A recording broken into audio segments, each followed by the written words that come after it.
siku ya uchaguzi ni siku nyeti ambayo jeshi letu la polisi, nyewe mnajua, wana polisi wote nchi nzima hawafiki 20,000.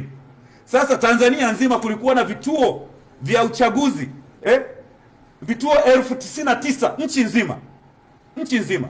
Maana yake polisi wakijigawa hawawezi wakatosha vituo vyote, na ndio maana polisi waliomba mpaka jeshi la akiba liwasaidie. Sasa maana yake hao jamaa, si tulizungumza na nikawaambieni, huyo John Heche ameenda Nairobi Kenya kwa ajili ya msiba wa Raila Odinga.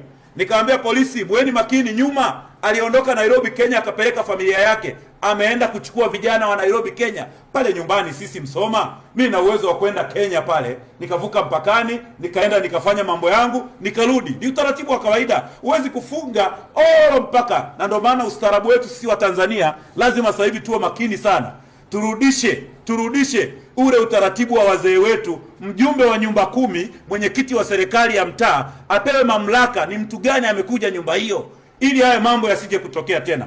Kwa hiyo maandamano, ninyi najua wengi wanauliza, maandamano ni haki.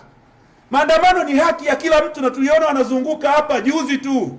Upendo wa Dr. Samia alikuta kuna watu wako nje ya nchi, akawafuata, jamani njooni tufanye siasa kwa nia njema kabisa. Mama wa watu wamekuja wamefanya siasa, wakaomba vibali, wakaandamana mpaka mvua ikawanyeshea na polisi wetu. Kwa hiyo maandamano ni ruksa, lakini maandamano ni serikali ambayo ina control, inakuambia leo tuna uchaguzi. Wewe unalazimisha kwa sababu umetoa vijana Kenya na una jambo lako umewasambaza majiji yote. Wamekuja kusababisha kutumizia miundombinu yetu na mambo yanayo. Lakini kubwa ambalo Watanzania wanatakiwa wajue leo, wenzetu wanasema haki.